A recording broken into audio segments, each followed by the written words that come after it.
Bilo je lako zaljubiti se u patliđane, mada ko se još zaljubljuje u jednu biljnu vrstu. Obsesivna potraga je to, a ja sam im, priznajem, sklona. Ja ne proizvodim hranu, ja negujem biljke.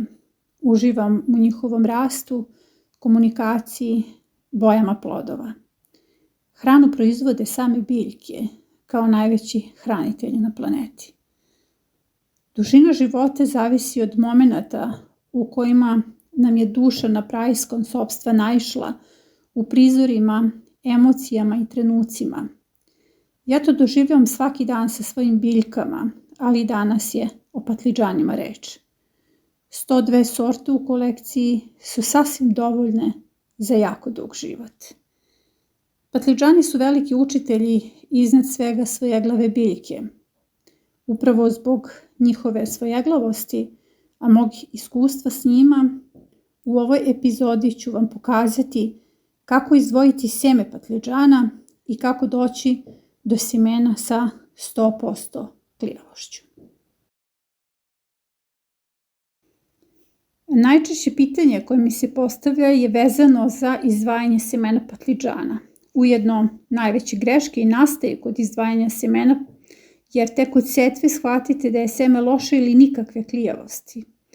Greške nastaju zbog nedovoljne zrelosti ploda i lošeg izdvajanja semena. Ovde postoji nekoliko koraka. Prvi korak, odmah izdvojite i obeležite materinsku biljku. Zatim, drugi korak, prva 2 ploda sa te biljke nemojte da berete, sve ostale plodove je poželjno ukloniti kako bi sva hrana odlazila upravo na ta 2 ploda. Ti plodovi su nosioci sorte.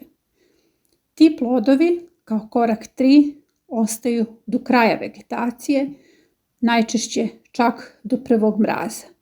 Tek onda uklanjate te plodove. Nakon toga, kao korak 4, ti plodovi bi trebalo da stoje 10 dana kako bi se svi sokovi iz njih povukli i tek onda je taj plod spreman za izdvajanje semena. U daljem toku epizode pokazat ću vam kako ja to radim. Jedan od najvećih problema s kojim se susreću baštovani jeste upravo kako da ostave seme patliđana ili zakasne, odnosno njihov patliđan ne dozre sasvim dovoljno da se ostvari reproduktivno seme ili ne znaju na koji način da izdvoje seme patliđana. Vrlo je bitno obratiti pažnju na nekoliko tačaka. Materinska biljka patliđan se izdvaja odmah. Nemojte da berete plodove sa nje i da ostavite neki poslednji plod zbog toga što taj plod neće sazreti da biste vi uzeli seme. Onda je potrebno da taj plod, svi plodovi sa te biljke sazreju u potpunosti, dakle da ih ostavite do kraja vegetacije, bukvalno zaboravite da ti plodovi postoje i na kraju vegetacije, to su posljednji plodovi koji berete, ti plodovi nakon stajanja izgledaju upravo ovako kao što ja držim u ruci. Većina tih plodova u zavisnosti od vrste će i promeniti svoju boju, jer ovo je green apple, jedna vrsta, zelena vrsta patliđana koja je sada dobila žutu boju. To je znak da je u pitanju zreli plod iz koga mogu da izvadim seme. I ovo je način na koji ja vadim seme patliđana, jer to je jedan od najvećih problema s kojim se susreću baštovanje. Dakle, potrebno je da uzmete zreli plod, da pripremite činiju sa vodom. Dakle, ono što je potrebno jeste da izrežete patliđan. Evo ja imam 2 koje sam skinula, koje pripadaju istoj sorti i da onda krenete lepo sa ispiranjem u ovoj posudi sa vodom. Ja to radim na sledeći način. Znači, prerežem komad i uronim u činiju sa vodom. Vidite kako izlaze semenke. Dakle, semenke same izlaze. Potrebno je samo da patliđan dovoljno stoji, čak se graniči to sa truljenjem. Pogledajte kako je njemu kora već počela da truli. Isperete kompletnu pulpu na taj način oslobodite seme. To ću isto da uradim i sa ovim komadom. Pogledajte kako izlaze semenke.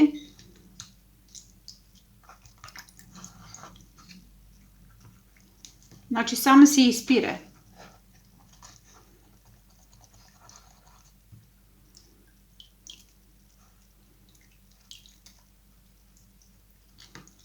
Potrebno je svaku semenku da izvučete.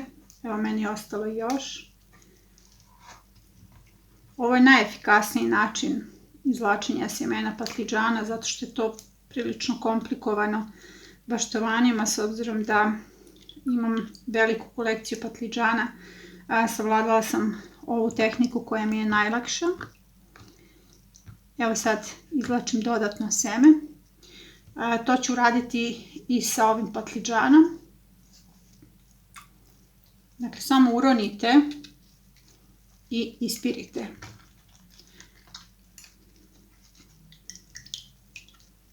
Znači, bukvalno kao da perete. Mora da vam ostane ovako čista pulpa.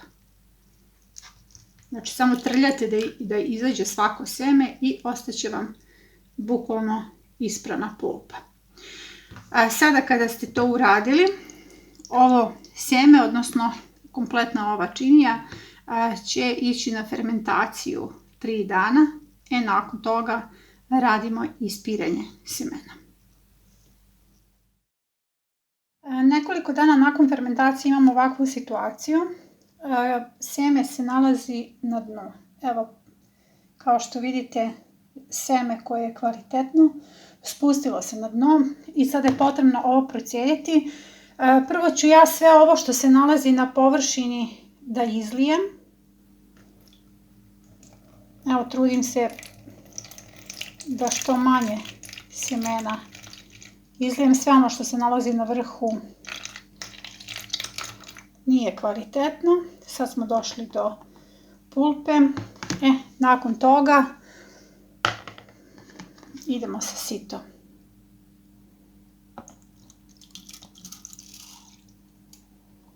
To je to seme koje nama treba. Sada ću ja još ovo isprati pod mlazom vode, jer sva ova pulpa se mora ukloniti, ta pulpa je višak, i dobit ću čisto seme koje dalje ide na sušenje. Nakon što sam dobro isprala pulpu i seme, potrebno je zaista pritiskati i mešati tu pulpu sa semenom kako bi se to ispralo, odnosno sva pulpa, ona je već u poluraspadnutom stanju i ta pulpa se jednostavno ispere, nestane pod mlazom vode. Sada je potrebno ovo seme staviti na sušenje. Ja za tu svrhu koristim upravo ovako stare poklopce. Potrebno da ih obeležite flomasterom koji se neće izbrisati. Ovakve poklopce koristim više godina. Samo prekrižite prethodni naziv i aktualan onaj koji nije prekrižen. Ovaj sadržaj prebacit ću kompletan sadržaj na poklopac. On ide sada na sušenje. Nakon 24 časa samo ću prstima da nekako razbijem ovu strukturu i seme će se sušiti narednih nedelju dana i nakon toga ide na pakovanje. Poklopci su vrlo efikasni, meni su značajni zbog toga što pre svega čitav ovaj program u sebi uključuje i reciklažu, odnosno reuse.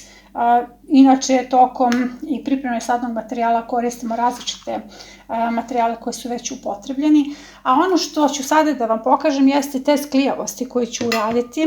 Za to su mi potrebne petrijeve šolje. Ne morate da koristite petrijeve šolje, možete da koristite teglu sa poklopcem takođe ili nekakvu posudu koju ćete prekriti najlonom. Ja koristim petrijevu šolju i koristim organski pamuk koji sam stavila na dno petrijeve šolje i sada ću sve ovo dobro da zalijem punom čašom čaja od kamilice. U pitanju je jak čaj od kamilice. Potrebno je da proverim kakva je klijavost ovih mojih semena i to ću raditi tako što ću ubaciti 10 semenki. Ukoliko svih 10 proklija, to će mi biti 100% klijava semena.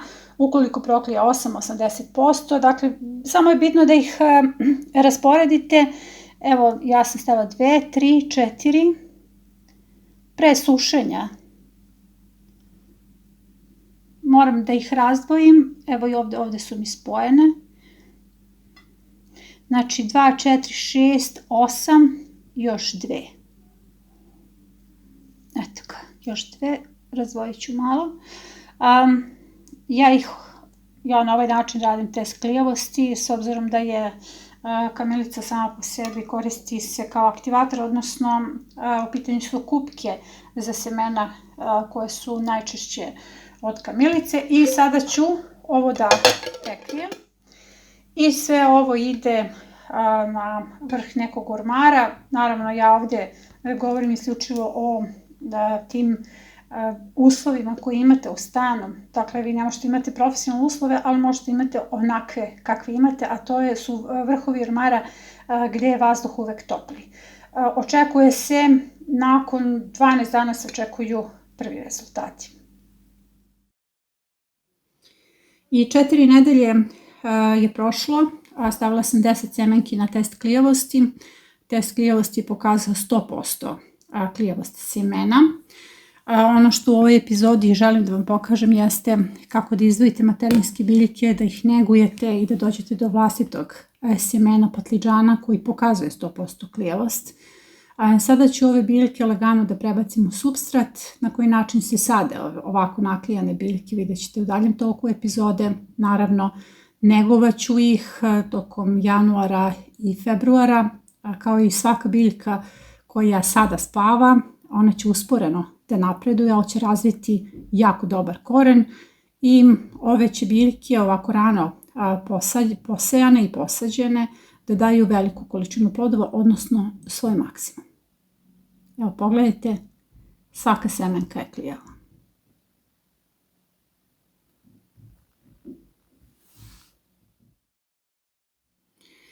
Da bih presadila ove patliđane, koristim ove male čaše od 100 ml.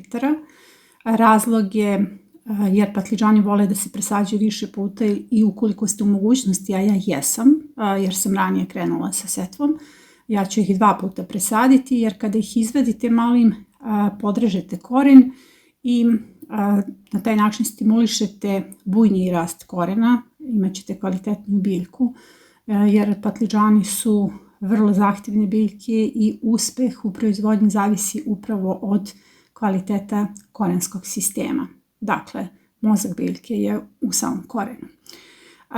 Ovu čašu sam napunila supstratom i naravno supstrat treba da bude mokar. Ja ću sada da napravim jednu rupu i lagano da prebacim sadnicu. Dakle, sadnice su bile pokrivene, nikle su, onako svaka je tražila svoj put. Evo, ja sam lagano uzela jednu sadnicu i sada je prebacujem u ovu rupu. Vodite računa o tome da je potrebno prvo ubaciti koren i biljku podići tako da odglumimo da ona prirodno niče u samom supstratu. Evo, pogledajte ovako. Ovako izgleda ta situacija u kojoj je biljka prirodno nikla. U ovom supstratu kada bismo recimo stavili seme, tako je potrebno da postavite biljku. Dakle, ne dublje od ovog. Potrebno je da ova mala glavica nikne, odnosno da provirujem ovdje, jer će na ovaj način biljka da se izbori, da otvori svoje prve kotiledone, jer to je zapravo njeno prirodno stanje i prirodna potreba. Sada ću da završim presadnju ostalih sadnica.